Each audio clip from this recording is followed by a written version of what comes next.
Just got out of my hearing with Blake Lively's lawyers. We got to talk, guys.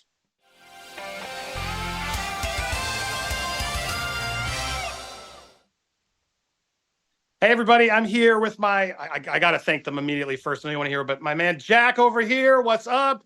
Dave, amazing. And even my documentary crew. What's up, guys? With the whole gang is here as they came in and just after the thing was over because we could not tape it for you. Sorry, guys. Camera crew had to leave. We had the hearing. Pursuant to federal rule here in the Middle District 5.01 for all you law nerds out there. So sadly, but we're here to recap what just happened. And the sad news, it's not over. That's why I'm frustrated because it's going to continue a bit longer. And that's the big frustrating. I'm going to let Jack explain it better, Jack, because you called it a B plus. You still called it a B plus. For the audience at home, what happened? So again, what the court did was essentially provide some tells if you're a poker player, and the court specifically didn't make a ruling on whether or not to quash the subpoena. Rather, she provided a pretty good tell.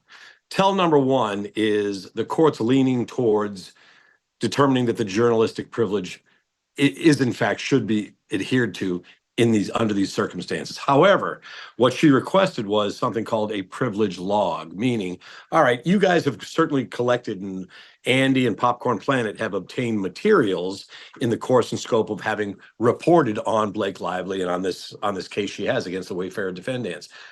The question and the more interesting inquiry that I want to take as a judge, and again, she didn't say this expressly, this was intimated by the court through dicta or by inference, is that I want to take a look at the specific materials that you do have in your possession.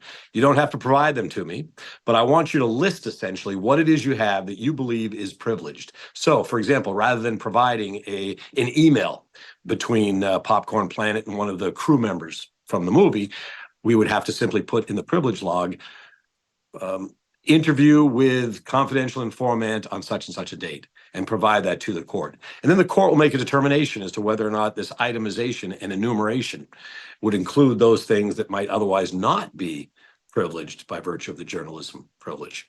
And at that point in time, again, the court may request that we provide those things for what's called an in-camera investigation or inspection. For example, if Popcorn Planet has some footage of interviews footage of the crew members being interviewed, the court may want to review those and look at those and see those and determine whether or not this appears to be legitimate news gathering effort or whether there's any type of conspiracy occurring between Popcorn Planet and the sources from which Popcorn Planet was successfully able to garner information from.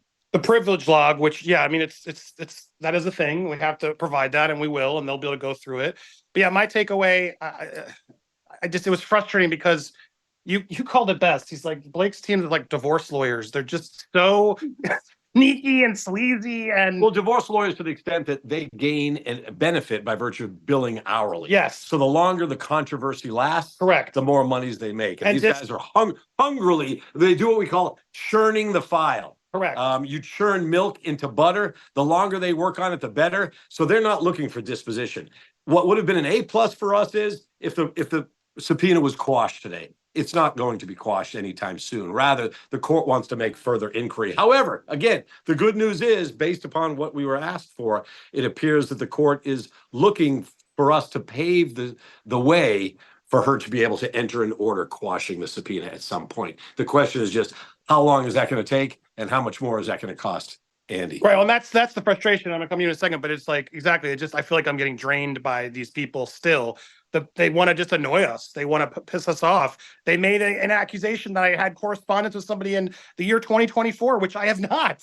I don't know what the hell they're talking about, but they were so vague and like trying to sway the judge in their favor, which we've seen them do time and time again, Kim and everybody. It's just so frustrating to see them in action, continue to like, just, I don't want to say the word lie, but mistruth and just curry favor in their way. That just, it's so frustrating as someone who's really followed this case. Well, play the shell game, really, because what they've done is they've made accusations against Andy that he hasn't been entirely honest with the court, otherwise provide additional information. Which they did previously, too, with the whole, he broke the law by recording, which I didn't illegally. Yeah, they suggested Popcorn Planet committed a felony by not properly disclosing that you were recording the conversation when, in fact, you were. So blatantly a lie.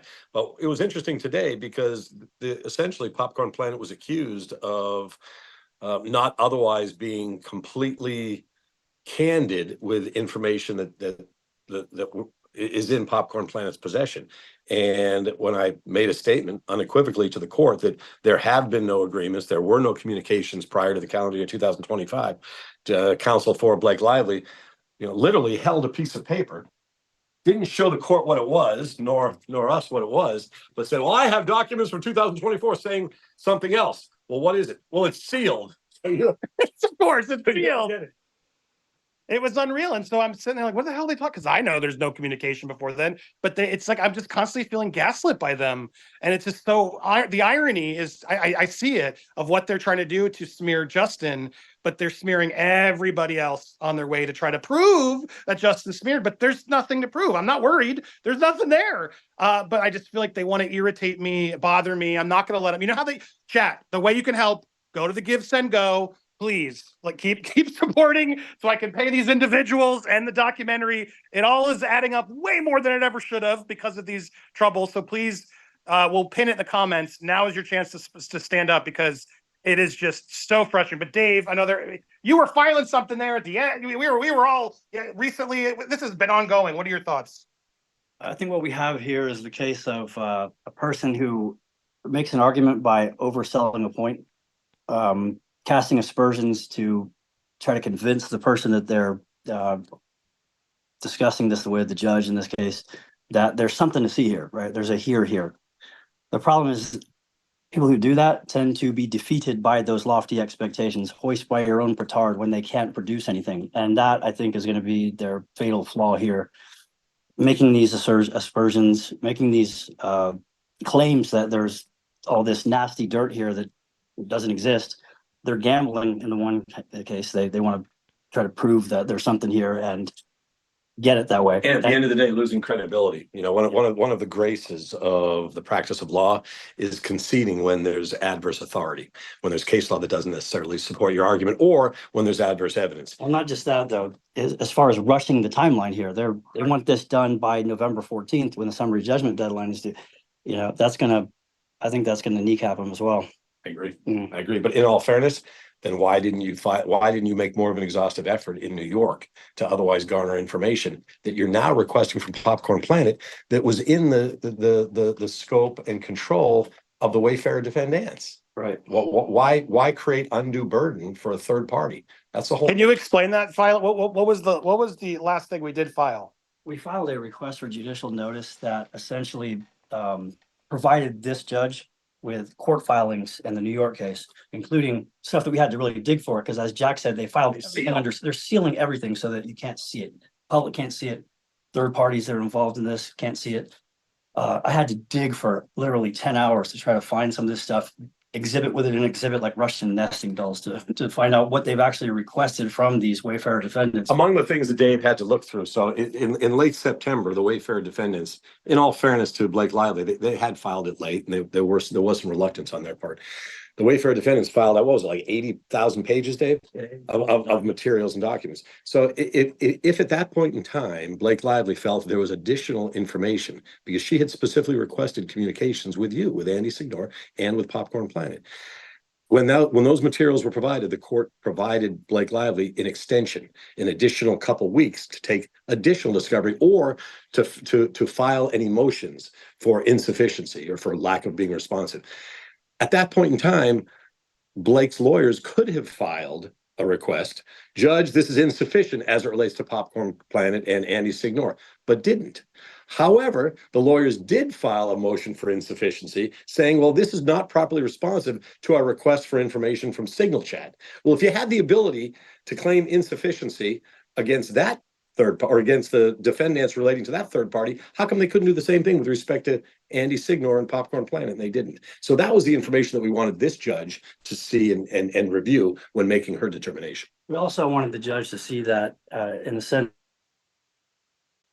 by Popcorn Planet and Andy. Previously, they claimed Sorry, I'm back. Andy's not a journalist; he's a content creator. Right. They separated journalists and content creators. In their discovery request, however, they included Andy with Candace Owens, Megyn Kelly, Perez Hilton, Right. and didn't even mention some of these other third-party content creators. So we wanted to point out to the court that, hey, look, they consider him a journalist because they're including him in the same sentences these other journalists, while completely leaving out these third parties that might otherwise be content creators. So there it is. I mean, there's a lot, and shout out again, Manny Gordon trial lawyers. They're amazing. They've been stepping up like crazy. They've been going above and beyond. I don't know what I'd do without them. So I'm so eternally grateful for these fellows. They're so good on it. It's frustrating, but I'm not going to let Blake win. She didn't frustrate me enough to. It's still a B plus. I agree. We still have a path, right? We still have a path forward, and we're not going to let her win this. It's irritating. I can't lie. Yeah, we have to continue for another day. So stay tuned. We will keep you. We will keep you posted. Please just keep supporting the Give, Send, Go. It's in the pinned comment. We could use your support now more than ever as this potentially explodes even longer. So thank you, everybody. Thank you, Kim. Stay tuned. We got more coming your way. I got to go film another interview. Look at this. We're nonstop here on Popcorn Planet. What's up? The documentary is still happening, Blake. You're not stopping it.